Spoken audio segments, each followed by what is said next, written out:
नमस्कार मित्रों, मैं नीरज सक्सेना, फिजिक्स फैकल्टी। पिछले एपिसोड में या पिछले लेक्चर में हमने विवर्तन को क्लियर कर दिया था और उसकी व्याख्या कर दी थी।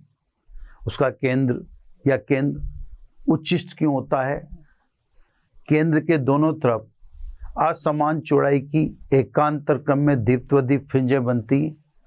इसका ग्राफ भी हमने बताया, ग्राफ में भी वो साफ दिख रहा है। आपको दो चित्र भी बना के दिखा दिए। एक आजकल जो चल रहा है सिंपल सा, एक तो मैंने लेंसेज से बनाया, दो लेंसेज से, वो थोड़ा टिपिकल पड़ता होगा, बाकी दूसरा चित्र तो कंफर्टेबल है। ठीक है साहब, कुल मिलाकर हम विवर्तन की व्याख्या को कर चुके हैं। अब बात को ध्यान से समझिए। विवर्तन में आपसे कोई भी प्रश्न किया जाएगा तो वह प्रश्न आपसे किया जाएगा केंद्रीय उच्चिष्ट के लिए, और किसी के बारे में कोई क्वेश्चन करेगा ही नहीं आपसे। आपसे क्वेश्चन ही किसके लिए करते हैं? केंद्रीय उच्चिष्ट के लिए। तो सब आप प्रथम निम्निष्ठ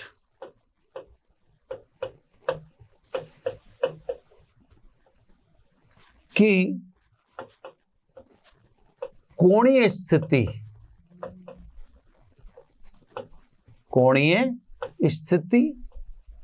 θ1 बराबर प्लस माइनस लैम्डा अपॉन ई। बस केवल इसको याद रख लें। द्वितीय निम्निष्ठ की स्थिति से कोई मतलब नहीं है, प्रथम उच्चिष्ट वगैरह की कोणीय स्थिति से कोई मतलब नहीं है। बस आपको तो ये ध्यान रखना है कि प्रथम निम्निष्ठ किस कोण पर बनता है। अब सब क्यों ध्यान रखना है, ऐसी क्या प्रॉब्लम है? तो मैं आपको बताऊं कि दो प्रथम निम्निष्ठ के बीच में ही उच्चिष्ट है। उच्चिष्ट प्रथम निम्निष्ठ के बीच में, देखो चित्र से समझाता हूं मैं आपको, ताकि बात आपके दिमाग में पूरी तरह से क्लियर हो, है ना। ये तो सब एकल स्लिट, अब तो छोटा सा ही बना दे, है ना। ये आपका स्क्रीन मतलब पर्दा, क्लियर। ये सेंटर ऑफ पर्दा, क्लियर। अब सब यहां से ही देखें आप, ये देखो, यानी ये आपका केंद्रीय उच्चिष्ट है। इसको अपन क्या बोलेंगे? केंद्रीय उच्चिष्ट, है ना। अब केंद्रीय उच्चिष्ट का एंड कहां है उसको ध्यान से देखो आप। ये देखो यहां पर है, यहां क्या है साहब? यहां पर निम्निष्ठ 1 है, यहां एंड है। यहां पर क्या है साहब? निम्निष्ठ 1 है ना। ये सब आपका देखो प्रथम निम्निष्ठ का कोण θ1, ये θ1। ये डिस्टेंस वाइज देखें तो ये x और ये x। तो कहने का मतलब, अगर ये पर्दे की दूरी, इसको कैपिटल D से दर्शाते हैं, है ना, ये कैपिटल D। और छिद्र, ये छिद्र साहब अपन इसका आकार इससे दर्शाते ही हैं, है ना।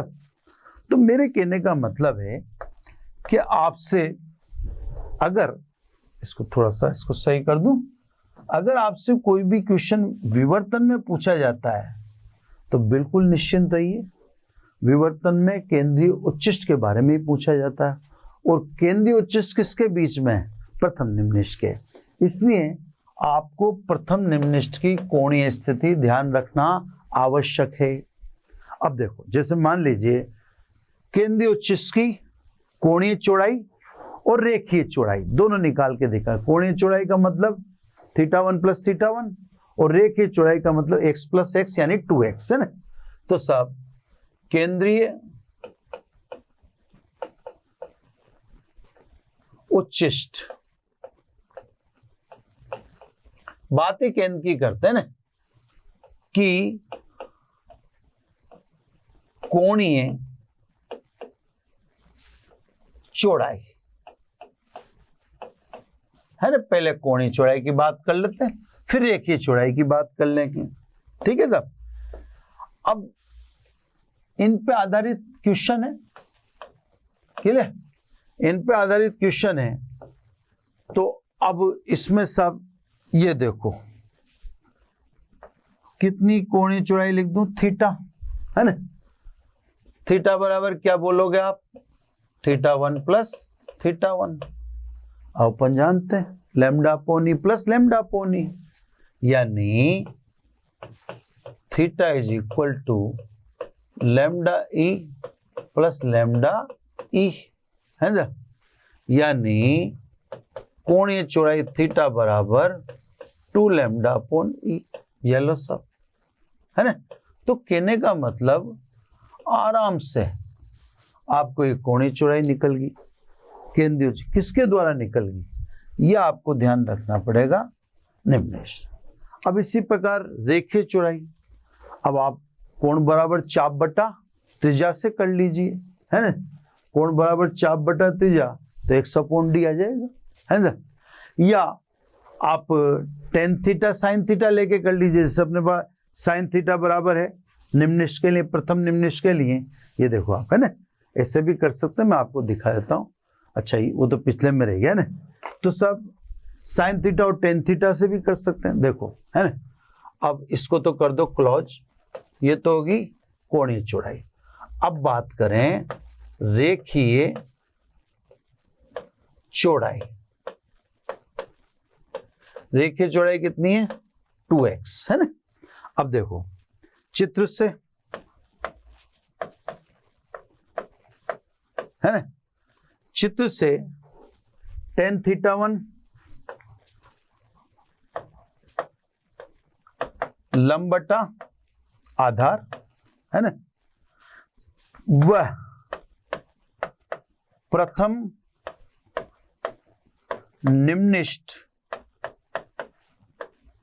के लिए, अब प्रथम निम्निष्ठ के लिए क्या लिखेंगे अपन, साइन थीटा 1 बराबर, सॉरी, है ना, एक मिनट, एन नहीं आएगा ना, प्रथम है ना, तो प्रथम का मतलब एन का मतलब अपन ने 1 रख ही दिया, ये अपन लिखेंगे लैम्डा अपॉन ई। भाई अपन ने यही कहा था ना, एन कोटि के लिए e sine theta n is equal to plus minus n lambda, n का मान मैंने 1 रख ही दिया, तो देखो, है ना। यदि थीटा 1 टेंस टू 0, मतलब थीटा 1 अल्प है, तो फिर अपन जानते हैं कि tan theta 1 equal to sine theta 1, यानी अपन लिख सकते हैं कि सब x upon d is equal to lambda upon e, ये लो सब लैम्डा अपॉन ई, ऐसे लिख सकते हैं। यानी x is equal to lambda d upon e, इसलिए रेखीय चौड़ाई दुगनी कर दो सब, 2x कर दो, 2x बराबर 2 लैम्डा डी अपॉन ई, ये लो सब, ये रेखीय चौड़ाई आ गई, है ना। आप चाहो तो डायरेक्ट भी आ जाएगी, है ना। देखो अगर अपन चाहें तो ये चीज डायरेक्ट भी निकल जाएगी, डायरेक्ट भी निकाल के देखते हैं, ऐसे कर लेते हैं अपन, है ना। भाई कोण बराबर चाप बटा त्रिज्या, ये तो हो गया ना आपको काम। अभी इसके बाद थोड़ा सा काम और कर, चलो एक काम थोड़ा सा और कर दो ना। यदि, सॉरी, देखो, यदि लेंस रेखा छिद्र, या झिर्री लिख दूं, छोटे में झिर्री लिख देता हूं ना, यदि लेंस झिर्री के समीप हो तो D बराबर क्या हो जाएगा, F हो जाएगा। यानी बिंब का प्रतिबिंब यहां बन रहा है, तो सब किरणें तो समांतर आ रही ना, इधर से अगर अपन देखें तो इधर से आने वाली किरणें तो क्या है, या तरंगे तो क्या है, समांतर आ रही हैं। तो बिंब अनंत पर और प्रतिबिंब फोकस पर, तो ये दूरी किसके बराबर हो जाएगी, फोकस के बराबर। ये थोड़ा सा इसको मैं दबा दूं, है ना, अलग पेन से दबाना पड़ता है, क्लियर। इसलिए रेखीय चौड़ाई 2x को अपन ये भी लिख सकते हैं 2 लैम्डा f अपॉन स्मॉल ए, ऐसे भी लिख सकते हैं। अब दोबारा ध्यान से देख लें, मैंने आपसे कहा कि आपको इसी की जरूरत पड़ेगी और किसी की पड़ेगी नहीं, कोई भी क्वेश्चन हो इसी के अराउंड ही रहेगा। अब इसमें सब मैंने आपको दिखाया कि d दूरी पर पर्दा है और ये पर्दे पर प्रथम उच्चिष्ट आपको दिखाई दे, ये वाला बनता, ये देख ही रहे हो आप, है ना, इसके दोनों ओर प्रथम निम्निष्ठ है, तो निम्निष्ठों के बीच में उच्चिष्ट है, और ये जो भी कोई क्वेश्चन करेगा ये उच्चिष्ट के संदर्भ में ही करेगा, आप बिल्कुल निश्चित रहिए, है ना। अब इसलिए अपने को प्रथम निम्निष्ठ याद, अब जैसे मान लीजिए इसने पूछा कि केंद्रीय उच्चिष्ट की कोणीय चौड़ाई, अपन ने बता दिया, सब दिख ही रहा, ऊपर भी θ1 नीचे भी θ1, तो कितनी हुई θ1 प्लस θ1 यानी थीटा, ये रख दिया, ये आ गया आप कोणीय चौड़ाई आ गई किसकी, केंद्रीय उच्चिष्ट की। अगर आपसे पूछे रेखीय चौड़ाई, रेखीय चौड़ाई के दो तरीके हैं अपने पास। रेखीय चौड़ाई आपको दिख रही है, देखो x और एक लंबाई के रूप में, है ना, 2x चाहिए अपने को, तो सब tan थीटा बराबर लंब बटा आधा, आधा d लंब x है। प्रथम निम्निष्ठ के लिए, क्योंकि θ1 कोण किसके लिए, प्रथम निम्निष्ठ के लिए, तो प्रथम निम्निष्ठ के लिए sin θ1 बराबर लैम्डा अपॉन ई। अगर थीटा अल्प है तो sin थीटा और tan थीटा बराबर होने चाहिए, ये मैंने दोनों थीटा बराबर कर दिए, तो ये रेखीय चौड़ाई आएगी 2x बराबर 2 लैम्डा d अपॉन स्मॉल ई। यदि लेंस झिर्री के समीप हो, अगर लेंस यहाँ है तो प्रतिबिंब तो पर्दे पर ही बन रहा है, किरणें इधर से समांतर आ रही हैं, तो बिंब अनंत पर, प्रतिबिंब फोकस पर, तो ये दूरी किसके बराबर कहलाएगी, फोकस के, तो मैंने लिख दिया f, क्लियर। अब सब इसी को अपन ऐसे भी निकाल सकते हैं सिंपली, है ना, जैसे यहाँ छोटा सा ही बताता हूं मैं, सेकंड मेथड, है ना, कोई ऐसी खास बात नहीं है, मैं तो बस विश्लेषण करके दिखा रहा हूं।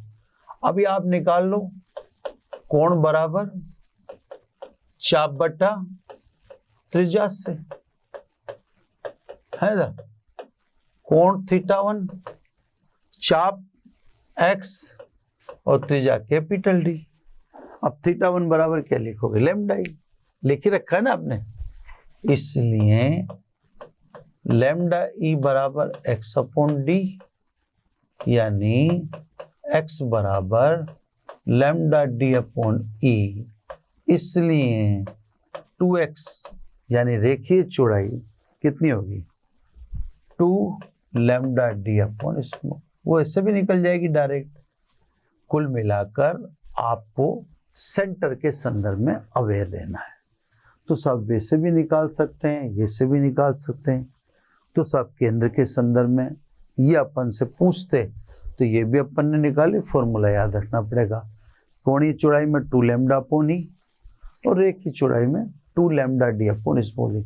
और याद मत रखो, ये चित्र याद रखो, खटाखट इससे निकालना, ज़्यादा टाइम तो लगता ही नहीं। अब मेन चीज़ जो इम्पोर्टेंट है वो है व्यतिकरण और विवर्तन में अंतर, है ना, तो सब व्यतिकरण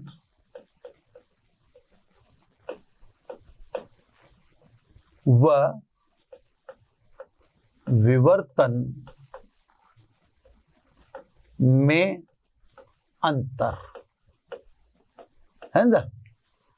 अब ये डिफरेंस थोड़ा सा सही चीज है, डिफरेंस सही चीज इसलिए कहता हूं मैं कि डिफरेंस से आपको आराम से पता पड़ जाएगा कि व्यक्ति में कितनी नॉलेज है ना।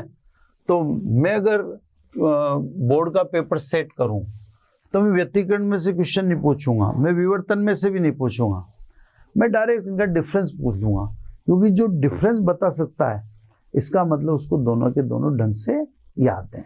मैं आपको बताने की कोशिश करता हूं, है ना। एक तरफ व्यतिकरण आप लिख रहे हो तो लिख लेना, मैं थोड़ा सा स्लो समझा दूंगा, और एक तरफ विवर्तन, क्लियर साहब, है ना। अब क्या क्या डिफरेंस है? पहला नंबर, व्यतिकरण की बात करें तो सब तरंगाग्र के विभाजन से उत्पन्न दो कला संबद्ध स्रोत से उत्सर्जित द्वितीयक तरंगिकाओं के अध्यारोपण से उत्पन्न होने वाली घटना को व्यतिकरण कहते हैं। दोबारा सुन लें, तरंगाग्र के विभाजन से उत्पन्न दो कला संबद्ध स्रोत से उत्सर्जित तरंगिकाओं के अध्यारोपण से उत्पन्न घटना व्यतिकरण कहलाती है। यह पहला है ना। अब इधर नंबर 1, क्लियर। विवर्तन में बोले तो विवर्तन में 2 टुकड़े नहीं करते हैं। विवर्तन में 5 टुकड़े भी कर लेते हैं, 7 भी कर लेते हैं, 10 भी कर लेते हैं। विवर्तन में टुकड़े लिमिटेड नहीं है। अब यहां वही बोलेंगे, है ना। तरंगाग्र के विभाजन से निर्मित अनेक भाग, अब 2 नहीं बोला मैंने ना, तरंगाग्र के विभाजन से निर्मित अनेक भाग या अनेक भागों से उत्सर्जित तरंगिकाओं के अध्यारोपण से उत्पन्न घटना को विवर्तन कहते हैं। तो सीधी सी बात है, इसमें आप 2 ही भाग कर सकते हैं। इसमें किए जाने वाले भागों की संख्या 2 से ज्यादा होती है ना साहब, क्लियर। अब आ जाइए साहब डिफरेंस नंबर 2, क्लियर। अगर आपने समान आयाम की 2 तरंगे ली हैं व्यतिकरण में, तो समान आयाम की 2 तरंगे ली हैं तो निम्निष्ठ के स्थान पर प्रकाश की तीव्रता 0 होगी। अगर आयाम समान है, अपन ने कर भी रखा है, अपन ने किया था ना, यदि I1 बराबर I2 बराबर I0 तो अपन ने लिखा था I minimum is equal to 0।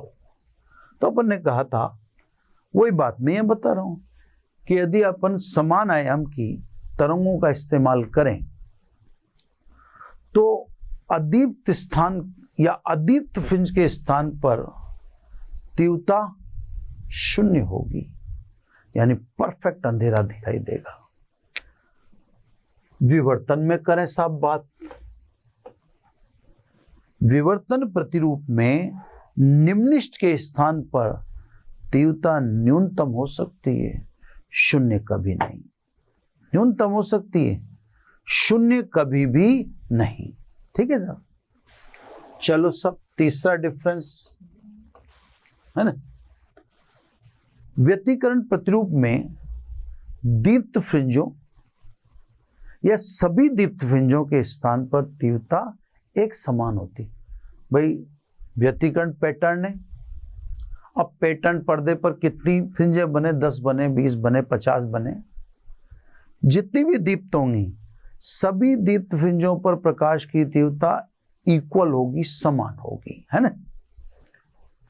विवर्तन की बात करें, विवर्तन में केंद्रीय उच्चिष्ट पर प्रकाश की तीव्रता सबसे अधिक होती है और केंद्र से दूर जाने पर, जैसे मैंने बताया था I0/22, I0/61, है ना। तो केंद्र से दूर जाने पर दीप्त फ्रिंजों के स्थान पर प्रकाश की तीव्रता में तेजी से कमी होती है, तेजी से, क्लियर साहब। तो व्यतिकरण फ्रिंजों में सभी दीप्त फ्रिंजें समान तीव्रता की होती हैं, जबकि विवर्तन फ्रिंजों में केंद्रीय उच्चिष्ट पर तीव्रता सबसे अधिक होती है और केंद्र से दूर जाने पर प्रकाश की तीव्रता में तेजी से कमी होती है ना। चौथी बात, ये मैं आपको बता रहा था कि व्यतिकरण आपने सामान्य घटना के रूप में नहीं देखा है, विवर्तन भी सामान्य घटना के रूप में दिखाई नहीं देगा। मेरे सामने दीवार पर दोनों में से कौन सी घटना घट रही है वो नंबर 4 से अपन पहचान सकते हैं, है ना। और भी हालांकि मैं बता दूंगा तरीके, पर नंबर 4 से पहचान सकते। कैसे? व्यतिकरण प्रतिरूप में दीप्त व अदीप्त फ्रिंजों की चौड़ाई समान होती है। व्यतिकरण प्रतिरूप में दीप्त व अदीप्त फ्रिंजों की चौड़ाई समान होती है, यानी व्यतिकरण फ्रिंजें समान चौड़ाई की होती हैं, जबकि हम जानते हैं विवर्तन फ्रिंजें असमान चौड़ाई की होती हैं। तो सब ये एक ऐसी चीज है कि मेरे सामने दीवार पे मुझे दो पैटर्न दिखाए गए और पैटर्न वाइज मेरे से पूछा गया कि ये व्यतिकरण है या विवर्तन, तो मैं यही देखूंगा अगर फ्रिंजों की चौड़ाई समान है दीप्त और, तो मैं समझ जाऊंगा कि व्यतिकरण है, और फ्रिंजों की चौड़ाई असमान है तो मैं समझ जाऊंगा विवर्तन है। एक और तरीका बताता हूं, है ना। नंबर 5, व्यतिकरण फ्रिंजें स्पष्ट होती हैं, है ना, स्पष्ट दिखेंगी। वो अपन ने स्थायी व्यतिकरण प्रतिरूप के लिए शर्तें बताई थी। और विवर्तन फ्रिंजें धुंधली होती हैं। तो अगर फ्रिंजों में धुंधलाहट हो तो आप समझ जाओ विवर्तन है, और फ्रिंजें बिल्कुल स्पष्ट हो तो आप समझ जाओ व्यतिकरण है। लास्ट, है ना, ये भी आपको पहचानने में हेल्प करेगा। मेथड 6 है ना, दोनों में लिख देता हूं। देखो, व्यतिकरण फ्रिंजों स्पष्ट होती हैं तो दीप्त और अदीप्त के बीच में गुड कॉन्ट्रास्ट होगा। गुड कॉन्ट्रास्ट का मतलब हिंदी में तो बहुत जटिल वर्ड है, अच्छा विपर्यास, है ना। अब ये विपर्यास विपर्यास तो आप समझेंगे नहीं, ये तो बड़ी जटिल हिंदी हो गई। तो आप यूं समझें कि व्यतिकरण में दीप्त व अदीप्त फ्रिंजों की बॉर्डर जो होती है बिल्कुल क्लियर होती है, यानी दीप्त यहाँ खत्म होगी और यहाँ से अदीप्त स्टार्ट हो गई। तो ये जो बॉर्डर है दीप्त और अदीप्त के बीच की, वो आपको व्यतिकरण में बिल्कुल स्पष्ट दिखेगी, बिल्कुल स्पष्ट। विवर्तन में दीप्त व अदीप्त या उच्चिष्ट और निम्निष्ट के बीच में पुअर यानी मंद विपर्यास होता है, यानी कब दीप्त खत्म होगी कब अदीप्त चालू होगी, धुंधली होने के कारण ये बॉर्डर स्पष्ट नहीं होती। तो कहने का मतलब व्यतिकरण और विवर्तन दोनों ऐसी घटनाएं हैं जिनको हम पर्दे पर ही देखते हैं। ये सामान्यतः दिखाई देने वाली घटनाएं नहीं है। अब जिसे हम पर्दे पर ही देखते हैं तो फिर आप समझ जाइए कि उनमें हमें पता पड़ना चाहिए कि कौन सी घटना व्यतिकरण की है और कौन सी घटना विवर्तन की है। तो वो आप ऐसे पहचानेंगे जैसे मैंने आपको समझा ही दिया, है ना। अब साहब ये विवर्तन क्लोज हो गया, विवर्तन के न्यूमेरिकल डाल देंगे, ज्यादा तो इसके न्यूमेरिकल नहीं, फिर भी अपन नेक्स्ट सोचेंगे, अगले उसमें नेक्स्ट लेक्चर में डालने की सोचेंगे। अब आ जाइए साहब विभेदन सीमा तथा विभेदन क्षमता, है ना। तो अब अलग से टॉपिक लिख देता हूं यहां, प्रकाशिक यंत्रों की विभेदन क्षमता व विभेदन सीमा, है ना। अब देखो ये टॉपिक टूट भी सकता है, टूट भी सकता है का मतलब इसको समझाने में थोड़ा समय लगता है ना। तो समय लगता है तो हो सकता है कि वर्तमान में जो अपन कर रहे हैं उसमें समझा ही पाए, ज्यादा नहीं कर पाए, तो हो सकता है टूट भी सकता है। अगर देख लिया मैंने, जैसे दूरदर्शी की विभेदन क्षमता निकालनी है और सूक्ष्मदर्शी की निकालनी है, उससे पहले समझाना है। तो मेरा फोकस रहेगा पहले समझाने पर, है ना, फिर उसके बाद आगे की बात करूंगा मैं, ठीक है। चलो पहले समझाना चालू करते हैं, नहीं रहेगा समय तो टाइम टॉपिक तोड़ देंगे, कोई दिक्कत नहीं। प्रकाश तरंग प्रकृति में विवर्तन की घटना उत्पन्न होती है। यानी प्रकाश अगर तरंग के स्वरूप में है तो विवर्तन होता है। विवर्तन की अपनी शर्त है, ई लगभग बराबर लैम्डा। बड़ा थोड़ा तन्मयता से जुड़ना पड़ेगा, इसमें वर्डिंग बड़ा थोड़ा सा आपको कंसंट्रेट होकर जुड़ना पड़ता है इसमें, है ना। तो सब अब ध्यान से अपन समझें। प्रकाश की तरंग प्रकृति में विवर्तन के कारण प्रकाशिक यंत्र में आपका दूरबीन हो गया, सूक्ष्मदर्शी हो गया, एक लेंस भी प्रकाशिक यंत्र है, आपका नेत्र भी प्रकाशिक यंत्र है। प्रकाशिक यंत्र किसी बिंब यानी वस्तु का प्रतिबिंब बड़े धब्बे के रूप में दर्शाएंगे। स्वाभाविक विवर्तन हो गया तो प्रतिबिंब फैल जाएगा, अच्छी बात है, प्रतिबिंब बड़ा हो जाएगा, उसे हम आवर्धन भी कहते हैं, कोई दिक्कत नहीं है। अब दिक्कत कहाँ है उसको समझना। तो सब विवर्तन के कारण प्रकाशिक यंत्र से बिंब का आवर्धित या बड़े धब्बे के रूप में प्रतिबिंब बना गया, विवर्तन प्रतिरूप के रूप में। ठीक है साहब। इस प्रकार अब देखो समस्या क्या आती है। यदि दो बिंब समीप हों तो यंत्र द्वारा उनके प्रतिबिंब बड़े धब्बों के रूप में, विवर्तन के कारण बड़े धब्बों के रूप में बनने से परस्पर अतिव्यापित हो जाएंगे, जिन्हें पृथक पृथक देखा जाना संभव नहीं रहेगा। यानी ये यूं कह रहा है कि सब जैसे अपन एक लेंस से समझे, बात समझो सब, मजा बात का ये जैसे एक अपन ने एक बिंब दिखाया, ये ऑब्जेक्ट लिखते हैं इसको। अब इसका प्रतिबिंब बड़े धब्बे के रूप में बनता है, इसमें एक भूमिका विवर्तन की भी है।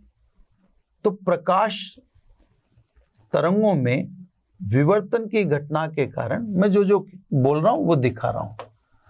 प्रकाश तरंग में विवर्तन की घटना के कारण प्रकाशिक यंत्र से बिंब का प्रतिबिंब विवर्तन के कारण बड़े धब्बे के रूप में दिखाई देता है। अच्छी बात है। अब अच्छी बात कैसे बुरी हो जाती है, अब उसको समझो। इसका मतलब यह हुआ कि यदि दो बिंब मैं ले लूं, ये मैंने दो बिंब ले लिए, O1 और O2 समीप है। अब इनके प्रतिबिंब वही प्रकाशिक यंत्र बना रहा है।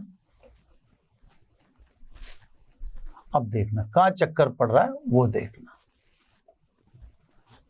इनके प्रतिबिंब वही प्रकाशिक यंत्र बना रहा है और विवर्तन के कारण ये बड़े धब्बे के रूप में बनता है।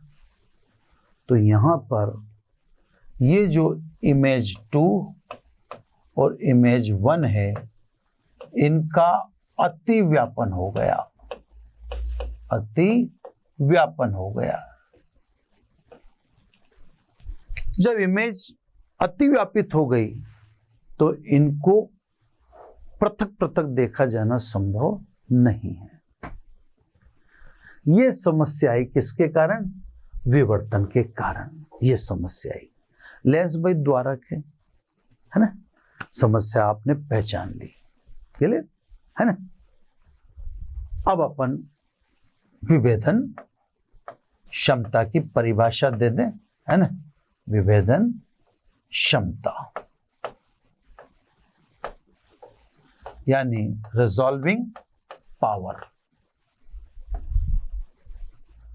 अतः किसी प्रकाशिक यंत्र की वह योग्यता जिसमें वह समीप स्थित बिंबों के प्रतिबिंबों को पृथक पृथक दिखा दे, प्रकाशिक यंत्र की विभेदन क्षमता कहलाती। प्रेम से सुनो आप, ये इस क्लास व्लास में तो समझ में आने वाली चीज है ही नहीं, ये तो अभी प्यार से सुना समझोगे तो ही समझ, है ना।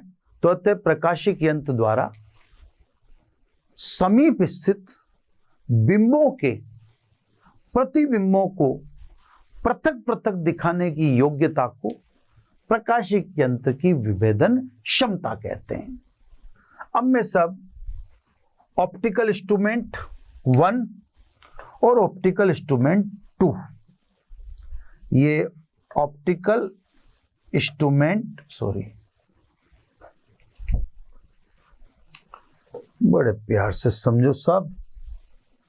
चलो कलर चेंज कर देते हैं, है ना। ये ऑप्टिकल इंस्ट्रूमेंट 1 है ना, और एक और ऑप्टिकल इंस्ट्रूमेंट, मतलब एक लेंस को अपन सूक्ष्मदर्शी की तरह देखें, फिर अपन चर्चा करेंगे अभी, है ना। ये ऑप्टिकल इंस्ट्रूमेंट 2, ऑप्टिकल प्रकाशिक यंत्र ना, इंस्ट्रूमेंट 2, क्लियर। ये सब ऑब्जेक्ट O1 O2 दूर दूर रखें, बीच में जो बिंदु छोटा सा गिर गया उसको हटा लेता हूं पहले मैंने। अभी क्या एक परिभाषा और निकलेगी, वो इसने अपन पूरा कंसंट्रेट रहे थोड़ा सा ना। अब सब इसका प्रतिबिंब और इसका प्रतिबिंब, है ना, ये सब पृथक पृथक दिखा दिया, है ना। इन दोनों के बीच की दूरी x1 बोल देते हैं, है ना। चलो सब, और इधर आ जाओ, बस बारीकी से देखते रहो आप, बारीकी से देखोगे अभी आपको दूसरी परिभाषा भी समझ में आ जाएगी,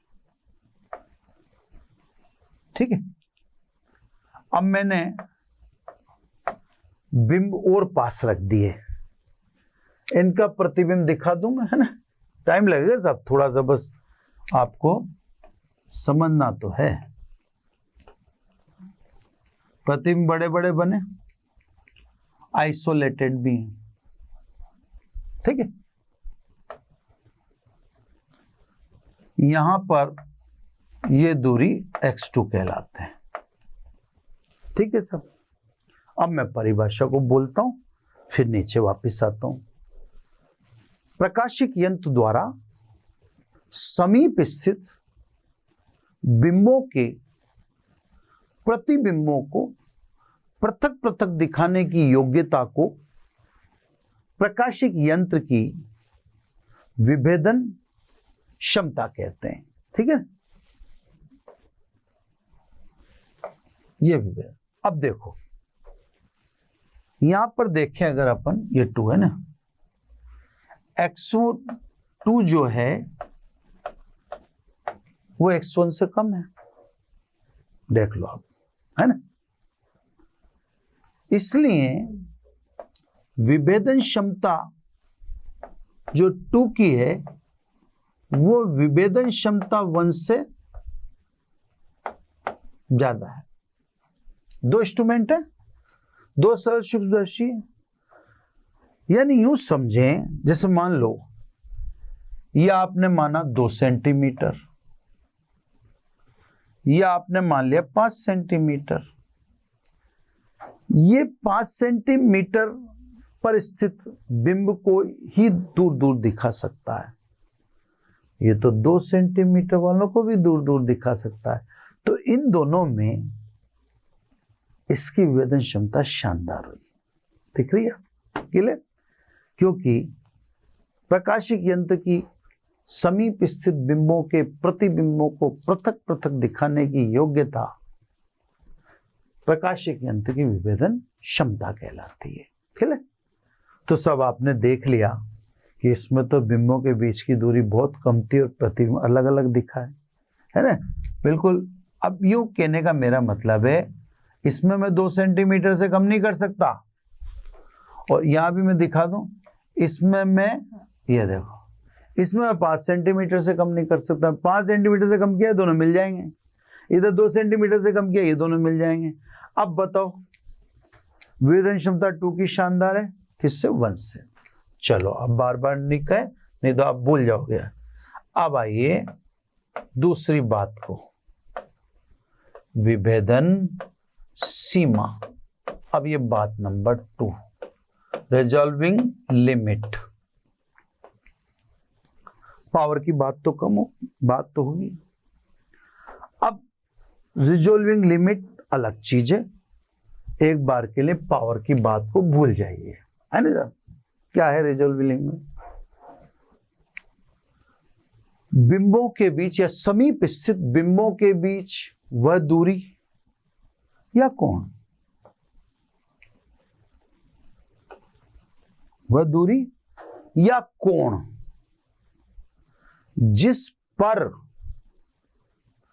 उनके प्रतिबिंब पृथक पृथक दिखाई दें, या जिससे कम पर प्रतिबिंब पृथक पृथक दिखाई नहीं दें, विभेदन सीमा कहलाती है ना? दोबारा,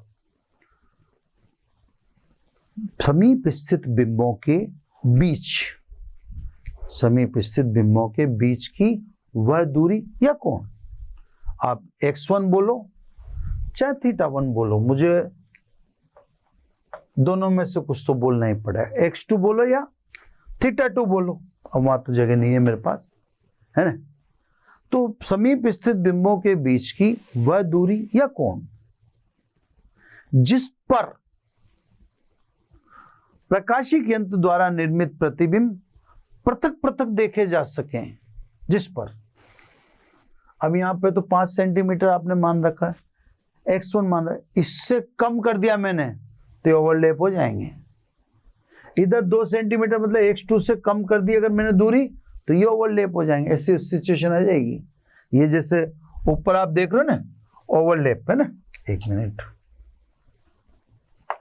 जैसा आपने ऊपर की तरफ देखा, ये ओवरलैप है ना, ये देखो, ये ओवरलैप हो गया, है ना? तो ऐसा हो जाएगा। तो यहां मैं दूरी x1 से कम नहीं कर सकता, यहाँ x2 से, मतलब अगर आप अंकों से समझते हैं तो यहाँ 5 सेंटीमीटर से कम नहीं कर सकता, यहाँ 2 सेंटीमीटर से कम नहीं कर सकता। क्लियर है ना? तो मैंने वो कहा, समीप स्थित बिंबों के बीच की वह दूरी या कोण जिस पर प्रकाशिक यंत्र द्वारा निर्मित प्रतिबिंब पृथक पृथक देखे जा सके, या जिससे कम पर, मैंने अगर कम कर दी, प्रतिबिंब को पृथक पृथक नहीं देखा जा सकता हो, उससे विभेदन सीमा कहते हैं। अब बोलो साहब, दूरी किसकी कम है? x1 है। तो हम जानते हैं x2 छोटा है x1 से, है ना? इसलिए रिजॉल्विंग लिमिट 2 की ज्यादा है ना? ज्यादा है किससे? रिजॉल्विंग लिमिट 1 से, है ना? अब बोलो साहब, अब आपने विभेदन क्षमता भी देख ली। अब देखो, x2 की विभेदन क्षमता ज्यादा है, दिख रही है ना? x1, इधर देखो, इसकी विभेदन क्षमता, आप केवल ऑप्टिकल इंस्ट्रूमेंट 2 की बात कर लें, एक की करें, दोनों की एक साथ करेंगे तो चक्कर पड़ जाएगा। चलो यहां कर लेता हूं। अब देखो, ऑप्टिकल इंस्ट्रूमेंट पहले 1 की कर लेते हैं, ध्यान से देखना, है ना? 1 की करें, दोनों का कंपैरिजन चल रहा है। 1 की रिजॉल्विंग पावर कम है, 1 की रिजॉल्विंग पावर कम है। इसको मैं कलर लेने पड़ेंगे, थोड़ा सा टाइम लग जाए, कम है किसकी? 1 की रिजॉल्विंग पावर देखो कम निकली इसकी, है ना, ये उसकी तुलना में उसकी शानदार है।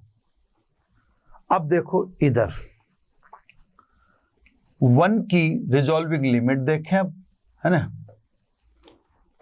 रिजॉल्विंग लिमिट ऑफ 1, देखो 1 की रिजॉल्विंग लिमिट ज्यादा है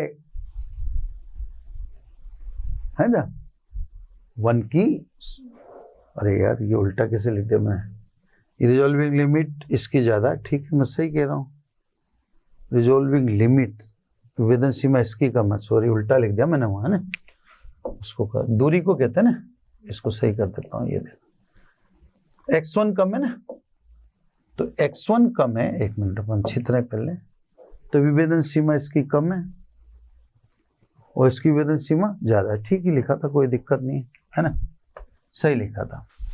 अब देखो 1 की विभेदन सीमा ज्यादा है, 1 की विभेदन सीमा ज्यादा है, तो उसको यूं लिखना पड़ेगा ना, देखो कितना कंफ्यूजन हो जाता है 1 में, एक मिनट साहब पहले 2 मिनट रोक लो, है ना, दूरी किस में ज्यादा है, x1 में ज्यादा है, ठीक है, 1 में दूरी ज्यादा है तो रिजॉल्विंग लिमिट 1 की ज्यादा है, 2 की कम है, ठीक है। अब आ जाओ, तो रिजॉल्विंग लिमिट 1 की ज्यादा है, ठीक, दोबारा एक बार सुन लो, छोटा सा कंफ्यूजन हो गया इसलिए।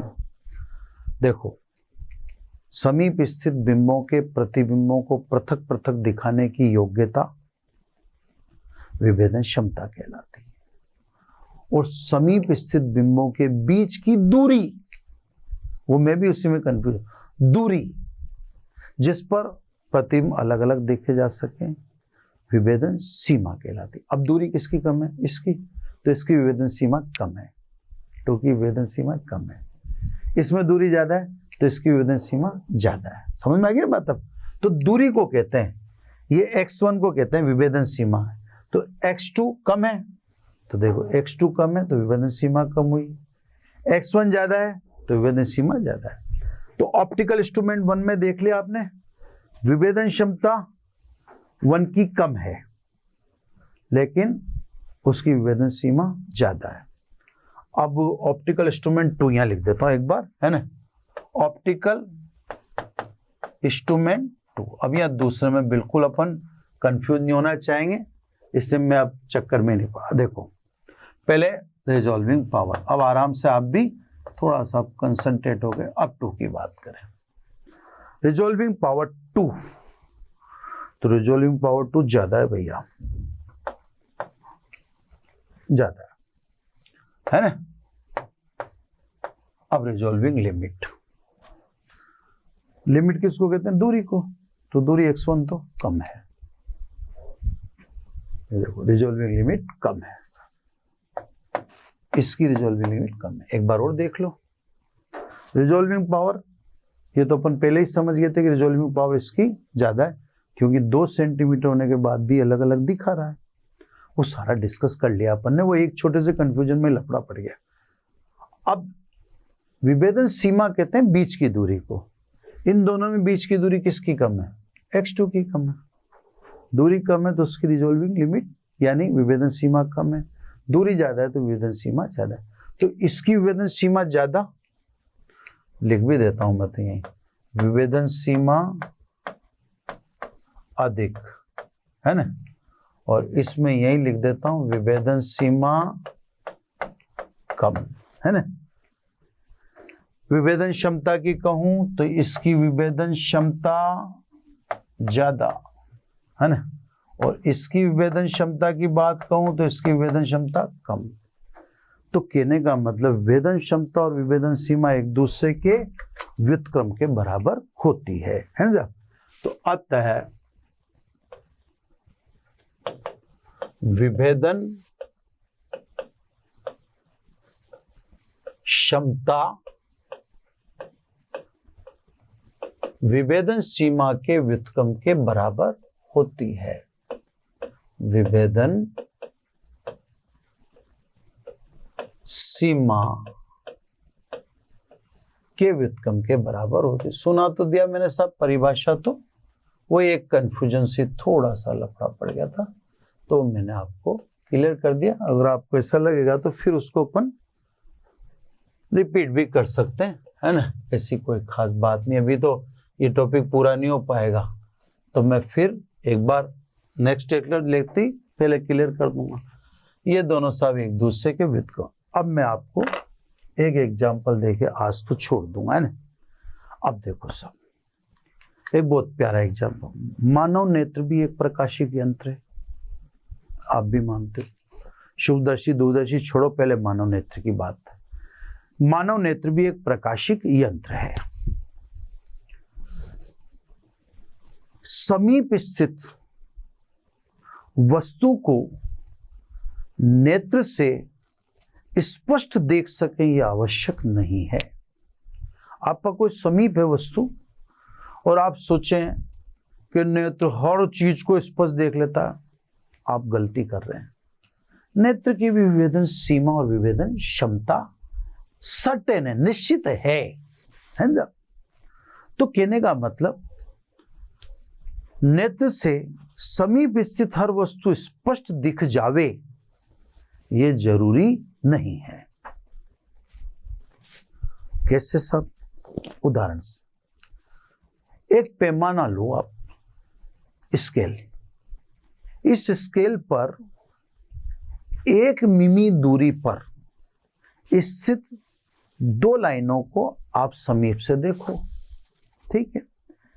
समीप में 1 मिमी दूरी पर स्थित दोनों लाइनें आपको साफ साफ दिखाई देंगी, कोई दिक्कत वाली बात नहीं। अब आप क्या करो कि इस पैमाने को या इस पैमाने से आप दूर जाने लगो। जब आप दूर जाओगे तो 1 मिमी की 2 रेखाओं द्वारा आपके आंख पर आंतरिक दर्शन कोण के मान में कमी होने लगेगी। समीप पर आपको ये दोनों रेखाएं पृथक पृथक दिख रही थी, नो डाउट, लेकिन जब आप इनसे दूर जाओगे तो दूर जाने पर दर्शन कोण के मान में कमी होने लगेगी और इनके पृथक पृथक दिखने की स्पष्टता में कमी आने लगेगी। अब आपको कम लगेगा, कमी लगेगी, क्लियर सर। और लगभग पैमाने से आपके नेत्र की 3.6 मीटर दूरी पर यह अंतिम बार आपको अलग अलग दिखेंगी। 3.6 मीटर दूर जब आप चले जाओगे, या आपके नेत्र और 1 मिमी की 2 रेखाओं के बीच की डिस्टेंस 3.6 मीटर जब हो जाएगी, तो बस आपको लास्ट वो अंतिम है जो आपको ये दोनों अलग अलग दिखेंगी। इससे दूर जाते ये अलग अलग दिखना बंद हो जाएंगी। तो इसका मतलब 1 मिमी दूरी पर स्थित 2 लाइनें 3.6 मीटर तक ही स्पष्ट दिखती हैं। अब देखो नेत्र की विभेदन सीमा, है ना। तो साहब नेत्र की विभेदन सीमा के लिए, है ना। अब सब कोण बराबर चाप बटा तीजा। मैंने आपको कहा था कि समीप स्थित बिंबों के मध्य की दूरी या कोण, है ना, दूरी ले लो या कोण ले लो, तो मैं या कोण से निकालूं।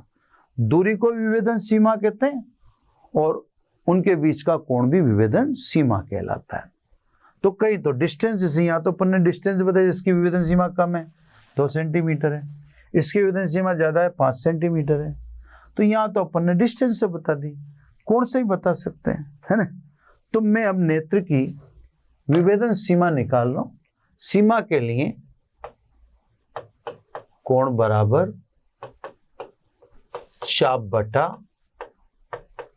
त्रिज्या से, है ना। कोण बराबर चाप बटा त्रिज्या, ये विभेदन सीमा ही निकल रही है साहब, है ना, कोण में निकल रही है, क्लियर। विभेदन सीमा कोण में निकल जाए। चाप कितना 1 मिमी और त्रिज्या कितनी 3.6 मीटर, यानी थीटा इज इक्वल टू ये 10⁻³ और ये 3.6 रेडियन। ठीक है, जब डिग्री में चेंज कर दें, क्योंकि pi radian is equal to 180 degree है ना, इसलिए 1 रेडियन बराबर 180 अपॉन पाई डिग्री है ना। तो सब डिग्री में लिखें, अतः थीटा बराबर इतना रेडियन, इसको कन्वर्ट करने डिग्री में तो मल्टीप्लाई कर दो 180 बटा पाई। ये अब चेंज हो गया किसमें, डिग्री में। इसको सोल्व करो आप, है ना, यानी थीटा बराबर ये 10⁻⁻, या तो इससे कर लें, 0.18 हजार का भाग दिया तो ये 0.180 आ गया, और ये इसे कर लेते हैं अपन शॉर्ट में ना। देखो अपन पूरे कैलकुलेशन को नहीं कर रहे, शॉर्ट में कर रहा हूं मैं। तो 18 × 10⁻², एक 0 डाल दिया, और ये 3.6 और पाई यानी 3.1। जब इसको सोल्व करोगे तो आएगा 1/60 डिग्री, है ना, क्योंकि 1/60 डिग्री को कोण में बोल देते हैं 1 मिनट, है ना। इसलिए आंख की विभेदन क्षमता को या तो बोलो 1/60 डिग्री या बोल दो 1 मिनट। तो भाई साहब, आंख की भी एक निश्चित विभेदन सीमा है, और कितनी है 1/60 डिग्री, यानी नेत्र को वस्तु तब तक स्पष्ट दिखती है या तब पृथक पृथक दिखती है जबकि दोनों वस्तुओं के द्वारा आंख पर आंतरिक कोण कम से कम 1/60 डिग्री हो, तो आंख उनको अलग अलग देख लेगी। यदि दो बिंबों के द्वारा नेत्र पर आंतरिक दर्शन कोण 1/60 डिग्री से कम हुआ, यानी 1 मिनट से कम हुआ, तो आपका नेत्र स्वयं भी उन दो बिंबों के प्रतिबिंबों को या उन दो बिंबों के प्रतिबिंबों को पृथक पृथक नहीं देख सकता। तो कहने का मतलब मानव नेत्र भी एक प्रकाशिक यंत्र है, और उसकी भी एक निश्चित विभेदन सीमा है। अगर आपको नेत्र को कोई चीज दिखा नहीं है, चाहे वो बिंब से बना प्रतिबिंब हो चाहे बिंब हो, हटाओ, उन दोनों के द्वारा नेत्र पर आंतरिक दर्शन कोण कम से कम कितना होना चाहिए 1/60 डिग्री, जिसे 1 मिनट कहते हैं। अगर मान लो दो वस्तुओं के द्वारा, दो बिंबों के द्वारा, दो प्रतिबिंबों के द्वारा नेत्र पर आंतरिक कोण का मान 1/60 डिग्री से कम है, यानी 1 मिनट से कम है, तो नेत्र भी उन दोनों को पृथक पृथक नहीं देख रहा। तो सब कहने का मतलब ये अपन ने नेत्र की विभेदन सीमा को दर्शा दिया, है ना। अब एक्चुअली क्या है, अपने को दो चीजें, यानी एक तो दूरदर्शी की विभेदन सीमा और क्षमता निकालनी है, एक सूक्ष्मदर्शी की निकालनी है ना। तो फिर ये पूरा पार्ट ही अपना कंप्लीट हो जाएगा। तो क्या अभी तो इतना मार्जिन बैठेगा नहीं, अभी तो बस ये कि आपको नेत्र की निकाल के दिखा दी मैंने, है ना। वैसे अविभेदन क्षमता भी आप निकाल सकते हो, इसको उल्टा कर लोगे तो विभेदन क्षमता निकल जाएगी। इसके अलावा ये क्लियर कर ही दिया मैंने, ये मैंने 2-2 3-3 बार कर दिया। बेटर तरीके से इसको दोबारा देख लेना, बस एक छोटा सा वो कन्फ्यूजन दूरी का हो गया था, उस पर ज़्यादा गौर मत करें, उसको मैंने सुधार कर लिया था ना। तो ये क्लियर हो गया, ये व्यतिकरण विवर्तन में अंतर आ गया, ये आपका केंद्रीय उच्चिष्ट की सारी बात होगी, है ना। केंद्रीय उच्चिष्ट कितना होगा मतलब जो भी है ना। तो सब आज के इस लेक्चर में तो अपन यही कुछ टॉपिक ले पाएंगे। अब रही बात दूरदर्शी और सूक्ष्मदर्शी की विवेदन सीमा या क्षमता की, तो वह फिर अपन नेक्स्ट लेक्चर में डाल देंगे। आज बच्चों इतना ही करो क्लोज, है ना, फिर नेक्स्ट लेक्चर में बाकी अपन डाल देंगे पर सेगमेंट। अब अपने पास विवर्तन में मतलब विवर्तन तो एक तरह से क्लोज हो गया, अपने पास अब केवल जो बचता है वो ये प्रकाशिक यंत्र में दोनों बचते हैं, सूक्ष्मदर्शी और दूरदर्शी। इसके बाद कोशिश करेंगे कि हाथों हाथ विवर्तन के और ये विभेदन सीमा वगैरह के न्यूमेरिकल को कलेक्ट कर लें। कोशिश तो यही करेंगे कि हाथ के हाथ न्यूमेरिकल चलते जाएं तो अपना काम भी बेटर रहे। अदरवाइज फिर बाद में तो लेने ही पड़ेंगे, नहीं तो फिर मैं ध्रुवण चालू कर दूंगा, है ना।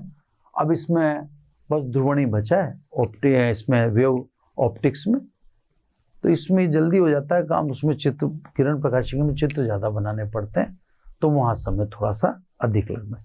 ठीक है बच्चों, आज इतना ही, फिर बाकी। अब एक बात छोटी सी मैं बताता हूँ, कई बार क्या होता है स्लो भी चलता है एपिसोड लेक्चर, तो उसको आप कई बार एनर्जी नहीं रह पाती, कम हो जाती है एनर्जी, तो थोड़ा सा उन चीज़ों को भी आप समझा करो, क्योंकि रोज़ रूटीन में आपके लिए 2-2 3-3 लेक्चर बनाना और भी तैयारियां आपके लिए करते रहते हैं, तो थोड़ा सा कहीं बीच बीच में बोरिंग भी आते हैं। अब आप यूँ समझ लो 15-20 में से कोई 1-2 बोरिंग भी निकल सकता है, तो फिजिक्स में तो इंटरेस्ट भी कहाँ से लाए, है ना। थैंक यू बच्चे, थैंक यू वेरी मच। आशा करता हूं हमारे टॉप एजुकेटर का यह लेक्चर आपको पसंद आया होगा। अगर पसंद आया है तो वीडियो को लाइक करिए, चैनल को सब्सक्राइब करिए और शेयर भी करिए, क्योंकि ज्ञान बांटने से बढ़ता है और सही बताऊं तो पुण्य भी मिलता है। मुझे सुनने के लिए बहुत बहुत धन्यवाद। Thank you.